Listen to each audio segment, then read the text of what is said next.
Well, good morning. It is, it's the 19th. It is Wednesday, and we're going to have breakfast. I had a trouble finding a place to park, but I found one, and now I'm going into Archive Coffee. Chip's here, I dropped them off. So this is it's huge inside. On the outside it looked really small, but it's really big. So lovely breakfast. I got a cafe mocha. Okay, we're having a little protein this morning. This is my bagel, my breakfast bagel. And then Chip got a eggs Benedict, but it's very interesting. This looks like onions, but it's meat. All right, this is the Italian chapel. It was built by Italian prisoners of war. They were brought here to the Orkneys to build the Churchill barriers. So we're going to go inside. But for the tourists, they've got 3 hairy Coos, which is an interesting thing because 95% of the cows that we've seen up here have been Aberdeen Angus or other kinds of cows. Very, very, very few of the Highland cows in the wild. Really only 2. But there's 3 here, so we're more than doubling what we've seen. And then just a little bit of the scenery. There's the Churchill barriers, one of the Churchill barriers built by the Italian POWs. And all the way around. Okay, this is the story. Lamholm is the name of the island we're on. And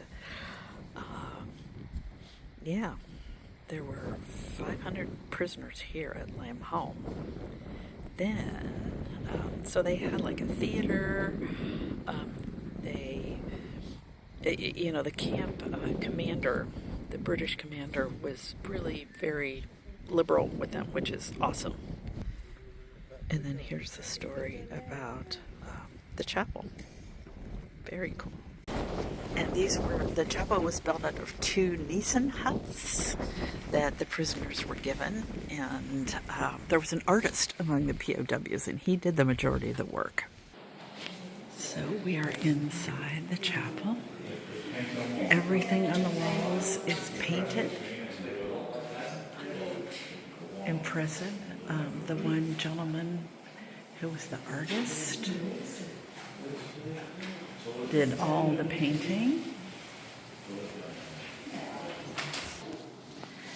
So this gentleman is Domenico Ciochetti, and he was the artist. And this gentleman is Giuseppe Palumbi, and he was responsible for all the wrought iron work. No. Okay, we're up at the altar. And this is a painting that Domenico, his mom gave him a picture, and I believe that's a replica of it. And he carried it with him throughout the war, so he had it when he was brought here. So he used that to paint that. It's really, really impressive to think that all this is painted on.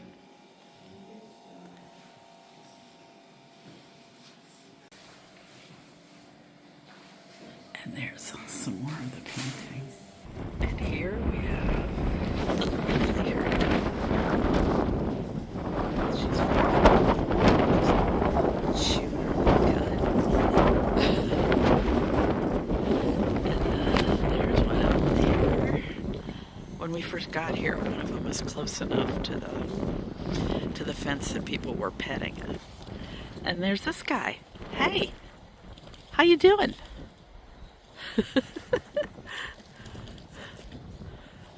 I know, he's making a noise, isn't he? And this is a statue of St. George slaying the dragon.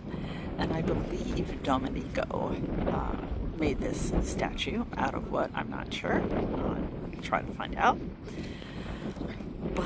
And unfortunately, so here I am. I've been on so many tours, but a bus just disgorged a whole load of tourists. Tourists. Dang tourists. Ha! Alright, so this little guy, he's just sitting there chewing his cud. And then we got one out there is munching on the grass. And then we got this little girl here. Oh, she's going to move over. She's moving over. Oh, look at that. We have left the Italian chapel and the Harry Coos. And now we are back in Kirkwall. We parked. And we are at St. Magnus Cathedral. It's noon, so you can hear the bells chiming, and we're gonna head in. This was built by a Viking king, so can't wait to see it again. Chip's only never seen it before. And this is Kirkwall's memorial to those lost in the Great War, the First World War, and also the Second World War. And here is the front. It's made out of red sandstone. Okay, we are inside the cathedral. They say that over the years the cathedral has shifted and some of the pillars are leaning to the left. And this is looking up the main nave. Woo. And up here are some of the masons' marks. They said they believe that the people, some of the masons who did this also worked on other cathedrals. And this is known as a death board, B-O-R-D. They put this out. This is commemorating the death of a glassmaker. And it's death with an hourglass and a shroud. So it's basically like a death notice. And this tower is one of the oldest parts of the cathedral. It was built in the 1100s.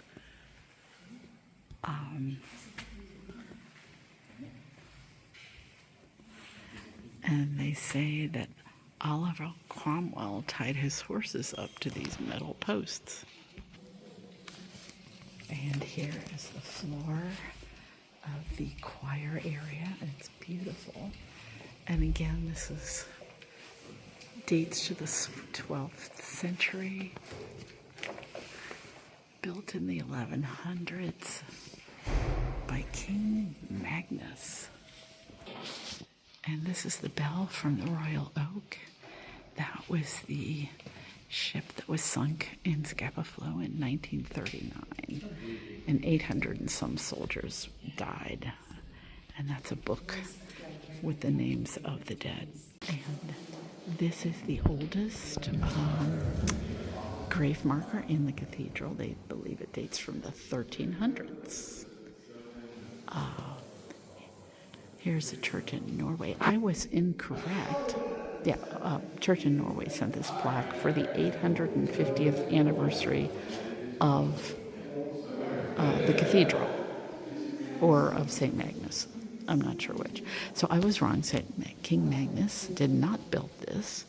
He was murdered, and his nephew built this in his honor. And this is St. Olaf. It was sent from Norway. And then in this square column are the remains of Rognvald, who founded the cathedral in 1137. And he was also assassinated and sainted. This is a tribute to St. Magnus and his history. And I really know nothing about the windows, but it's a beautiful, really pretty window.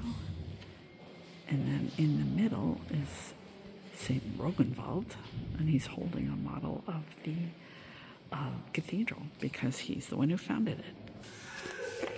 And this is a memorial to Dr. John Ray. He is actually buried in the churchyard. He was an employee of the Hudson Bay Company. He was an explorer of the Canadian Arctic, and he discovered the Northwest Passage. So that's pretty cool. And the bones of St. Magnus are in this column, probably in that where the stones are kind of jutting out. When they were doing restoration work in the early 1900s, they found this old wooden box with bones in it. Carbon dating indicated that it was original from the time Magnus was killed. And this is called Marwick's Hole. It was it was a dungeon. It led into the notorious Marwick's Hole dungeon. And it was a stone cell that was accessed from the room above, and women accused of witchcraft were sometimes held here. Yeah, witchcraft meant they wouldn't do what men said, so they were accused of witchcraft. So it's interesting, the oldest part, it's like a sandstone exterior, but it looks like there were flagstones that filled the middle part. So it's not all sandstone, which kind of makes sense because sandstone is soft. And they've got all these ancient slabs indicating tombs. And it's kind of nice because it gives you basically, you can read what it said. It doesn't always make sense, but you can read what it said. And this is a tomb. Okay, this was an ancient tomb from the 1300s for a prominent family. So Chip just told me that all these slabs that are standing upright used to be on the floor. But then they put a parquet floor in and they replaced it. So fascinating. And here's looking back towards the main entrance. I did find out the windows were from the 1800s. I'm not sure what was in the windows before the stained glass, but. And these are the bishops' and earls' palaces. So this is kind of a cool one. And they're pretty much just ruins. Okay, I thought that's an interesting comparison. We've got either the bishop's or the earl's palace, ancient ruins, and then up on the hillside there are all the modern communication and technology towers. So, interesting contrast. Okay, and in the foreground is the old market cross, and it's where the market used to be back in the day. And there's the cathedral with some blue sky. And the sun has come out.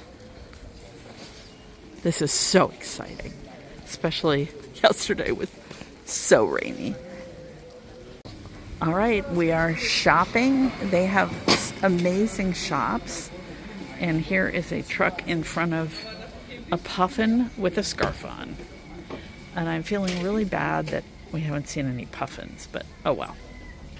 And it's time for our mid-afternoon break. And we are having fruit scones with clotted cream and blackcurrant jam. Yum. Okay, we are at a restaurant called 21. And these are the local beers on tap. It's supposed to be one of the nicest restaurants in Kirkwall. So we're going to give it a try. And they have small plates. And they look really, really, really good and well crafted. So I'll show them to you when we get them. All right, these are our first 3 small plates. This is oxtail, monkfish, and cheese. Yum. So here's the restaurant we went to. It's on sort of the main shopping street. It's very quiet here in Kirkwall in the evening. I'm going to go in the food co-op and check and see what they have. All right, I'm in the food co-op, and yeah, we have Budweiser Zero. But there's a ton of gin. There's Orcadian Moon coffee liqueur, Deer Sound Scotch whiskey, and yeah. During dinner, I counted 13 different gins that came from the Orkneys. Ha! All right, this is something that I don't think we have in the U.S. It's KFC Original Chicken Crisps. Ha!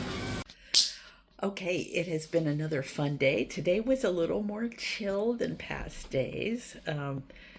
I slept in a little bit. We actually got breakfast at a lovely little cafe.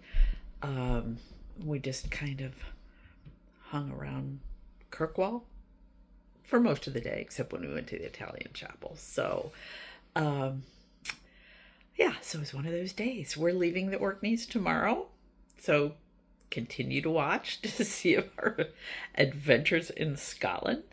And just remember, buy the shoes. I did make an excellent shoe selection for this trip. I'm very happy with that.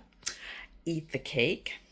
Chip had some delicious cake tonight, so yeah, he's definitely an eat the cake kind of guy. And take the trip. You won't regret it. See you tomorrow. Bye.